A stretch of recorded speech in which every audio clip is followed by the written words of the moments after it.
guys, nice to see you. So we last time discussed the propulsion motion. So we took into account some system rocket and exhausted gases, derived propulsion motion equation, which defines the velocity of the rocket after some amount of fuel was burned when we go from initial mass of the rocket to final mass of the rocket. Let's say initial is full with fuel and final is empty rocket. And we discussed some parameters which define the properties, like the final velocity of the rocket as a function of certain parameters. So one parameter is exhaust velocity of gases. We want them to have as high velocity as possible. And also this ratio between initial and final mass. So that means that we kind of want to have as much fuel in the rocket in order to get the maximum velocity at the end. So today we start a new topic, which is a bit different from what we did previously, because so far we always considered so-called translational motion. And translational motion, if we have some body with an arbitrary shaped body, and there is some translational motion, so it actually moves like this without any rotation, then the displacement vectors pass of each point of the body and also linear velocity vectors, they have the same orientation for translational motion. However, today we start a new topic, which is rotation of rigid bodies. And first of all, what is a rigid body? So any definition of this from audience?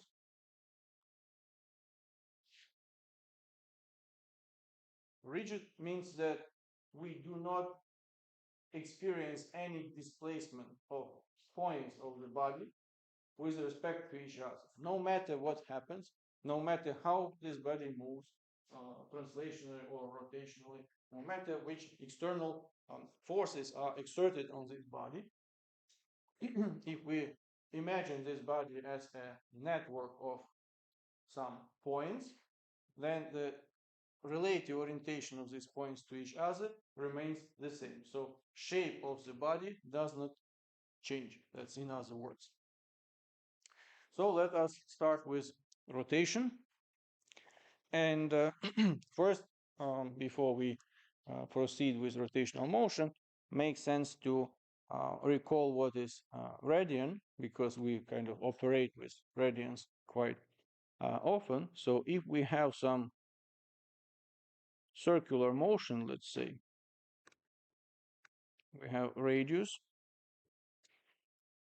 vector, and then this radius vector moves along a circular trajectory, the end of this radius vector.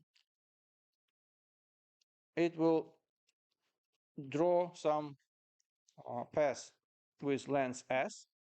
So this is the path which the end, like edge of the position vector, radius vector, draws when it moves from initial position to some new position, and the difference between these two positions is angle theta. So now what will be the length of this path?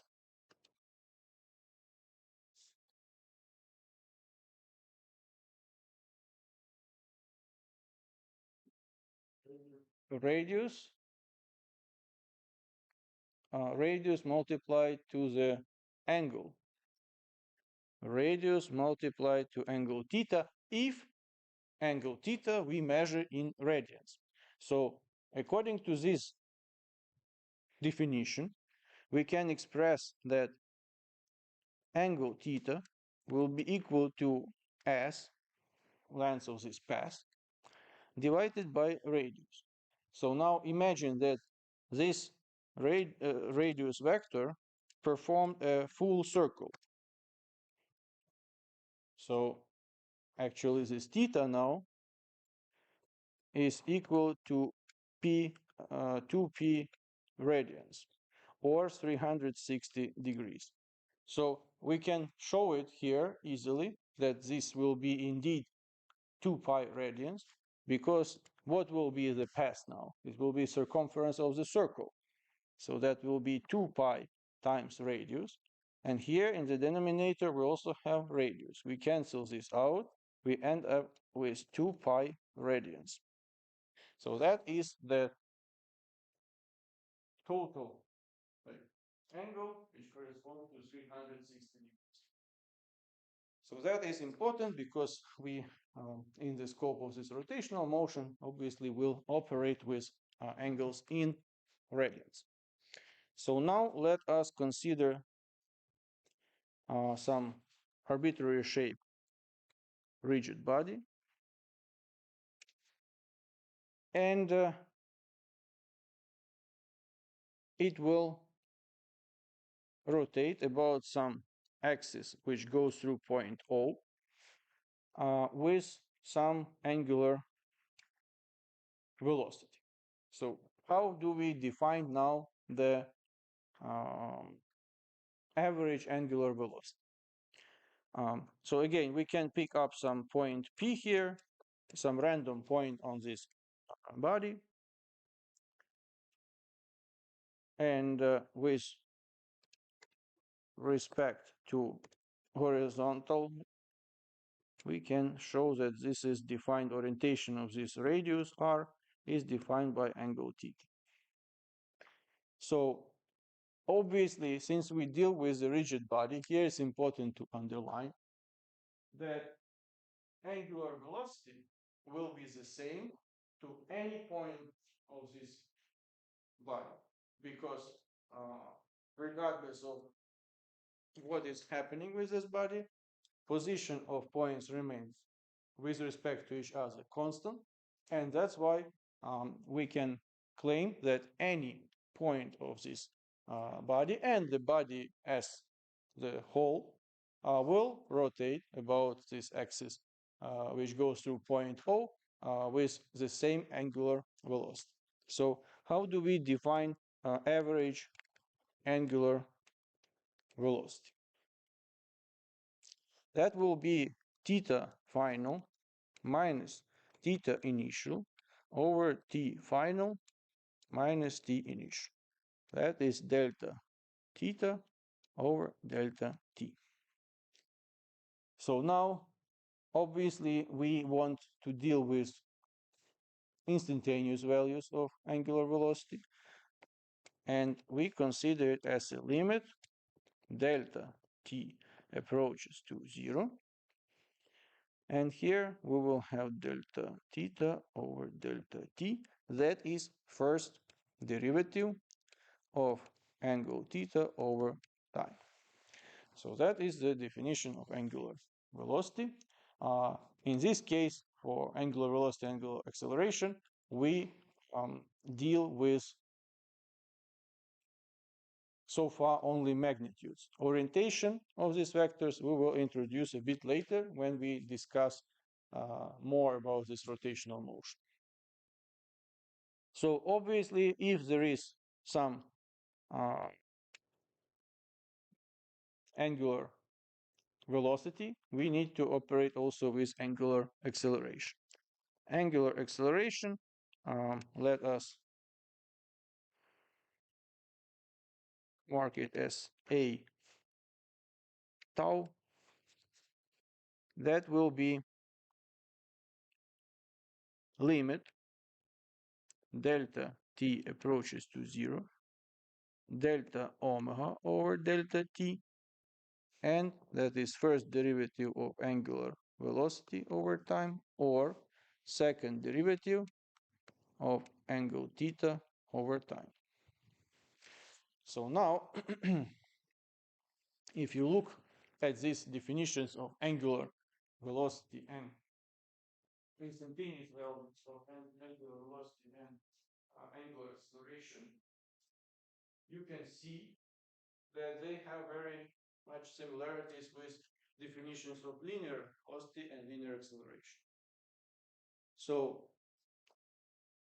some time ago, we derived so-called kinematic equation for motion along a straight line with constant acceleration. So we have this kinematic equation. And since these are direct equivalents of linear velocity and angular of linear acceleration, we can apply this kinematic equation also to rotational motion with constant angular acceleration. So we can write, if we consider rotation with constant angular acceleration, that final angular velocity will be equal to initial angular velocity plus angular acceleration times time t. Then for angle theta final will be theta initial plus initial angular velocity times t plus constant angular acceleration times t squared divided by 2. And of course, we remember how we derived the third equation without time, so we get rid of the time. We could express change in velocity versus change in position for translational motion. So the same we can do also for rotational motion. Angular velocity square final will be equal angular velocity initial square plus 2 times a tau times theta final minus theta initial. So this is also so-called kinematic equation for rotational motion with constant angular acceleration. This looks very similar to what we did for translational motion. However, here we operate with equivalence of linear velocity, angular velocity, and equivalent of linear acceleration, angular acceleration. So obviously, equivalent of position stands with angle theta. So that will define this kind of display, equivalent of displacement. So now let us find some relationship between the angular velocity and linear velocity vectors, and also the total acceleration which some point experienced of the rigid body when it rotates about some axis. There will be some components to it. So let us consider such system of coordinates x and y. This is a rigid body. So the origin of this system of coordinates will go through the axis of rotation. So this is our point O. Here we can pick up some point P. This will be the radius vector, which defines this position of point P. Here is this angle theta. And we know, so what will actually this point P will experience? It will be point which moves along a circular trajectory with the center in this axis O. In that case, we remember that linear velocity vector for circular motion is always perpendicular to the radius vector. So now, what will be the magnitude of this linear velocity vector if we have rotation of this rigid body in the xy plane let's say it's counterclockwise with some angular velocity omega. V will be equal to, so how we define this? Let's say this is our initial position of radius vector. This is our initial point P. Then after some time, it moved to another point along this circular trajectory. So this is Ri, this is R final. So that is S, its length of this trajectory, which was drawn by the end of the radius vector, actually what point P traveled. And this is d theta, change of the angle of this radius vector. So it will be, by definition of linear velocity, ds over dt. And we know that s, this length of the trajectory, circular trajectory, can be defined as radius times d theta.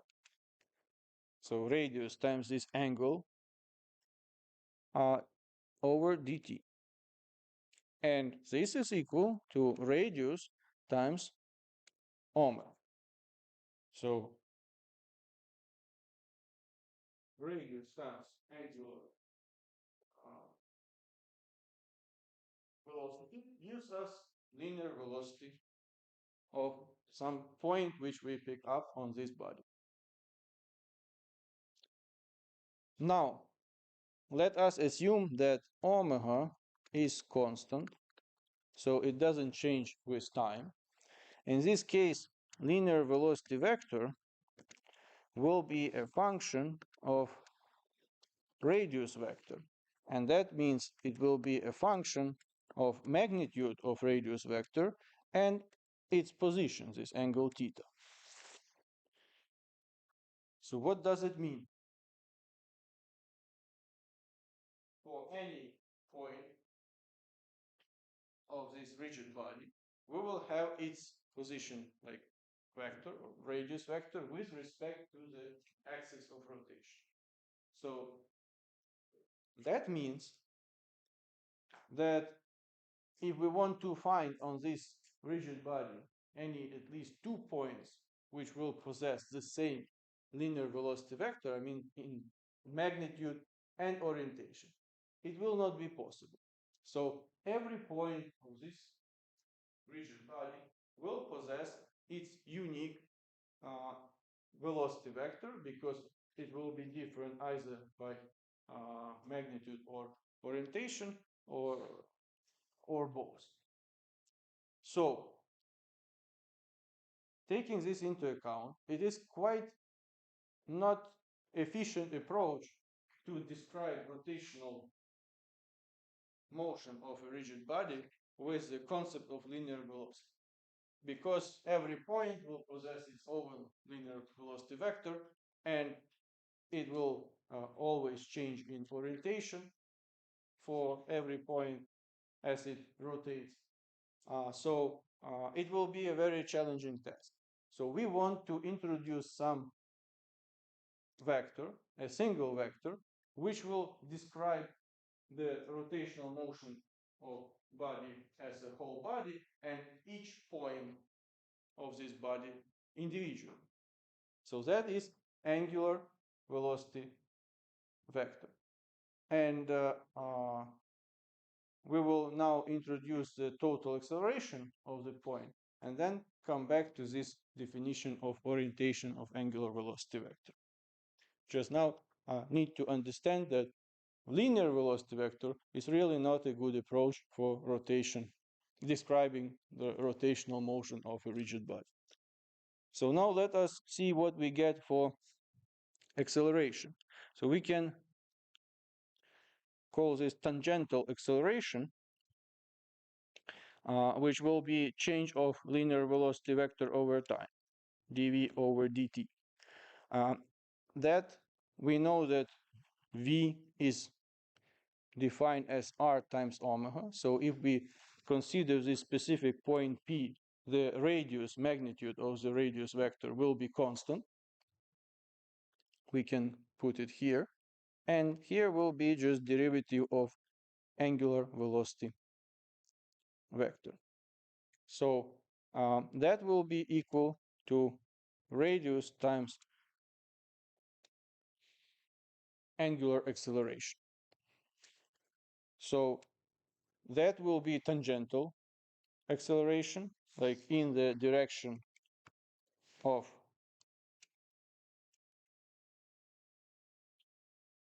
velocity vector. But what will be the second component? It will not be the whole acceleration, what this point experiences. And by the way, if omega is constant, then this tangential component will be equal to zero, because derivative of omega is over time will be equal to zero. However, if omega is not constant, there will be some tangential component of acceleration in the direction of velocity. However, there is one more component of acceleration. Can you tell me what is this? Oh? So, yes, you are right. So this is circular, this point P experiences a circular motion. So if we have a circular motion, even with constant angular velocity, then we still have centripetal acceleration, which is oriented perpendicularly to tangential acceleration along this radius vector towards the center of the circular trajectory. So taking this into account, so we can write that centripetal acceleration will be equal to v squared over radius, and that is r times omega squared. So taking this into account, we can write that the total acceleration of this point P will be equal to square root of a tangential acceleration plus a centripetal acceleration squared. So that is because they are oriented always at every moment of time perpendicularly to each other. Tangential acceleration along velocity vector and centripetal acceleration along radius vector. So we express it in terms of r and omega. So it will be r times r squared times a tau squared plus r times omega squared. And eventually we get r times square root a tau squared plus omega squared. So that is for total acceleration. Please don't forget about centripetal acceleration component, because that what happens quite often. You only get the tangential acceleration as a because of change of angular velocity, but centripetal acceleration quite often is forgot. Yes. Oh, yeah, sure. That is correct. So this should be square and this should be in the fourth power. Yes. Thank you. I just wrote the without second power. Okay, so that is about total acceleration. Keep in mind about angular, this centripetal acceleration component. So now we're coming back to the orientation of angular velocity vector. As I said, it is introduced in order to have a single vector which describes rotational motion of whole body or rotational motion of any point of this body, and we still will have the same vector. So that could be equivalent. So it's kind of important because sometimes people cannot understand why we have this specific orientation of angular velocity vector. So we can maybe take an example of a translational motion of a rigid body. So you see here, it moves, let's say, along some trajectory to some new position here.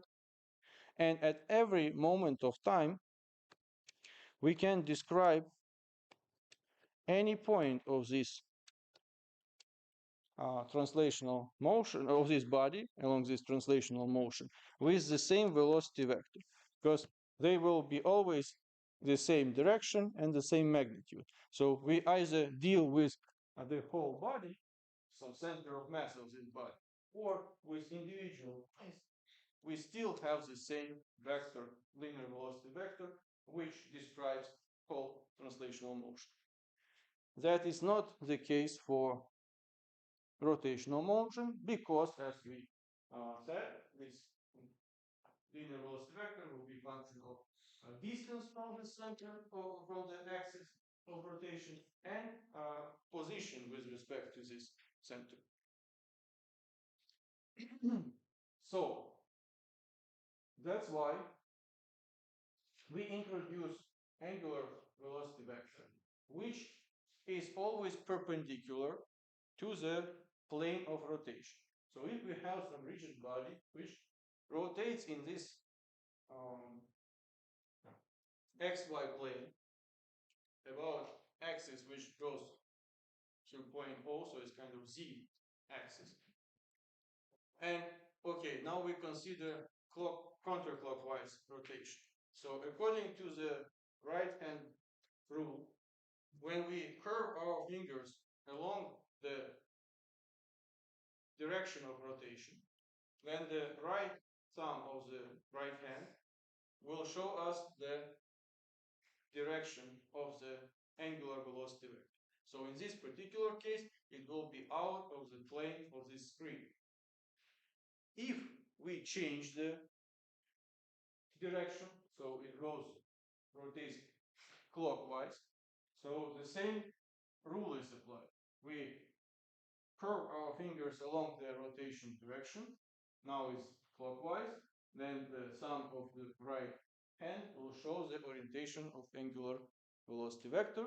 In this case, it will be in the, like, perpendicular to the plane, but in the plane, not outside the plane. So now what is important of this angular velocity vector, that first of all, its magnitude will be the same for any point of rigid body. And also orientation will be the same. It will tell us either it rotates along clockwise or counterclockwise in this given plane. So in this case, we have a single vector which describes rotational moment of whole rigid body or its individual point, and we don't need to deal with any other vectors. So as for angular acceleration vector, it goes in the same direction as angular velocity vector. So once you know the orientation of angular velocity vector, you can deal with orientation of, it will be the same orientation of angular acceleration vector. So now, once we have defined the key parameters which describe rotational motion, we can proceed to important point, which is kinetic energy of rotational motion. So let us consider some rigid body.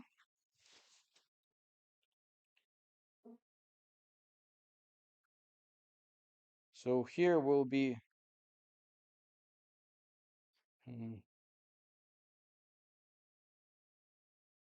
some axis of rotation.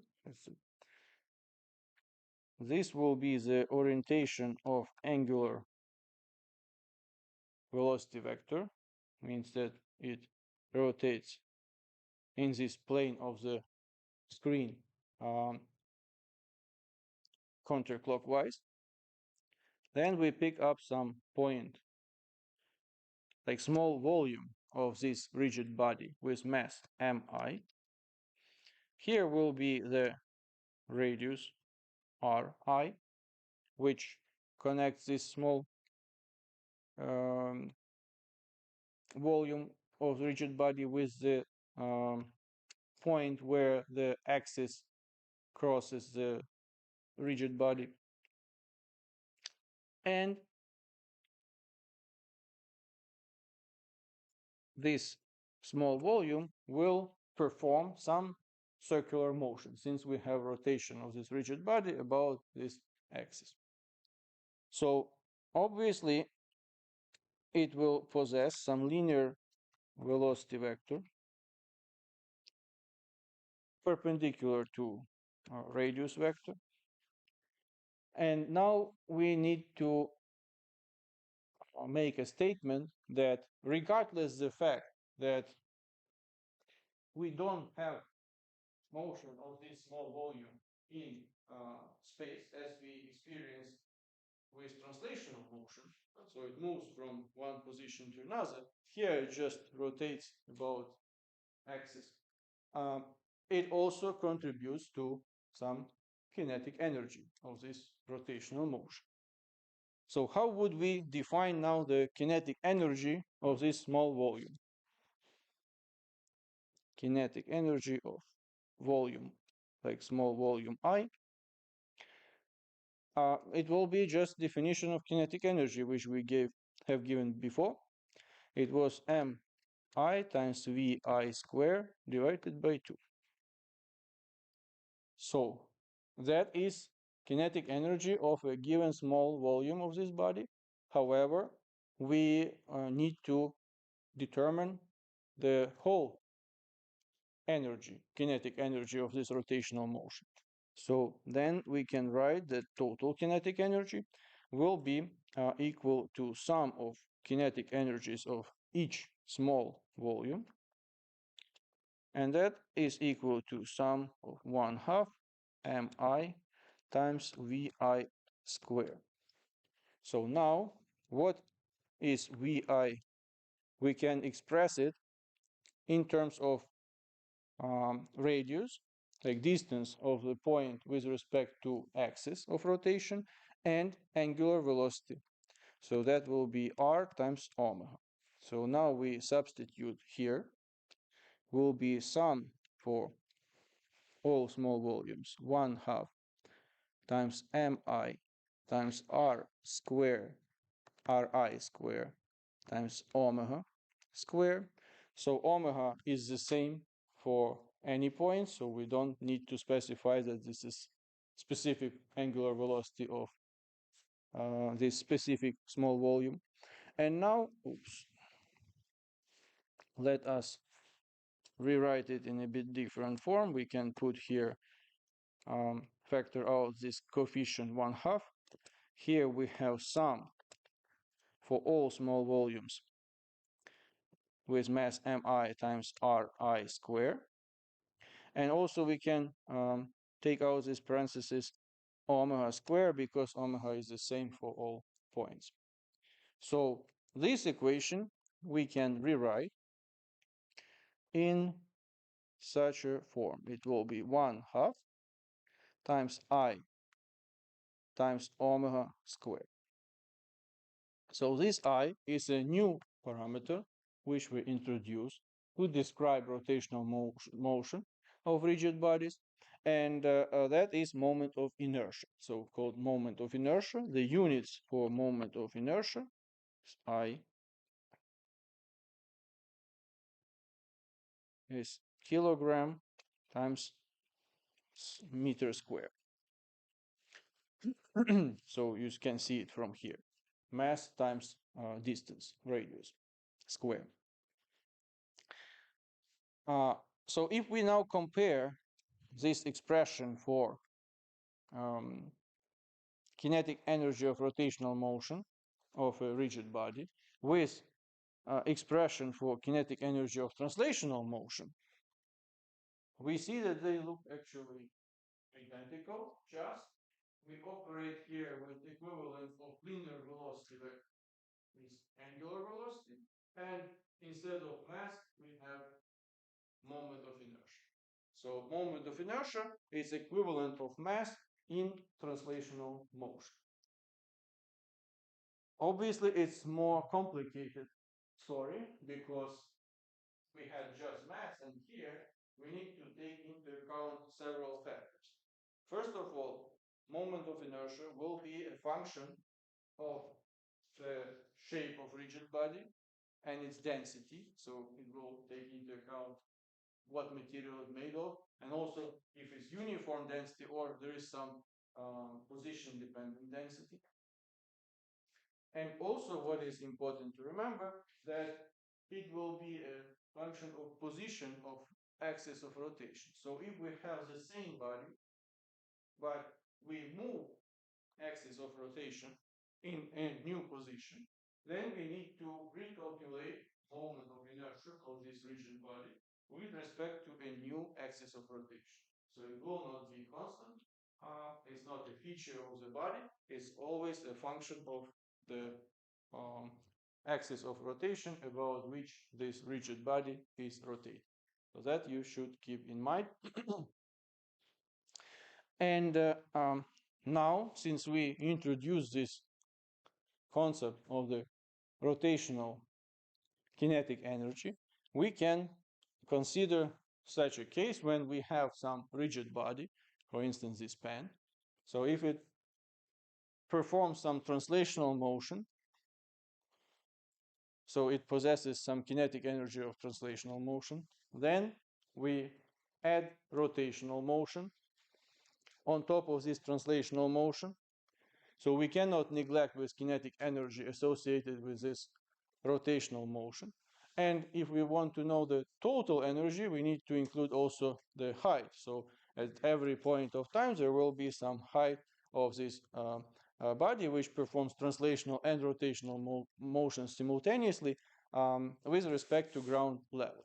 So now if we want to keep all these factors take into account, then total energy of such a motion will be potential energy, mgh, plus kinetic energy of translational motion, mv squared over 2, when we deal with linear velocity vector, and also kinetic energy associated with rotational motion, which will be I times omega squared divided by 2. So that is total energy, which takes into account potential energy, translational motion, and rotational motion. So now let us consider some example of calculating moment of inertia of some system of many bodies, like rigid system of many bodies.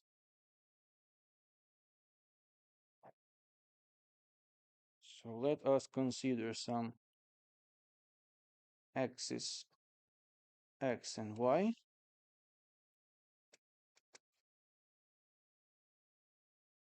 And let me change the color. We have some rigid rods. So this will be length A, this will be B and B. Oh, sorry. Oh, no, in the contrary.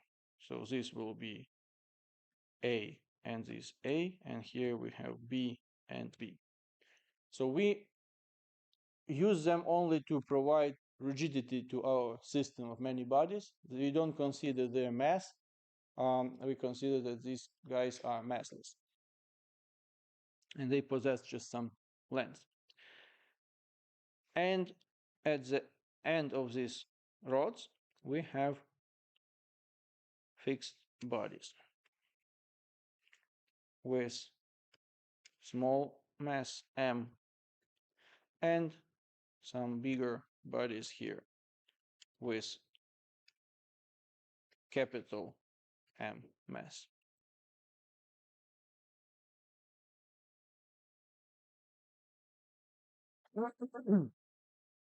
So we assume that the size of these bodies is negligibly small in comparison to the length of these rods.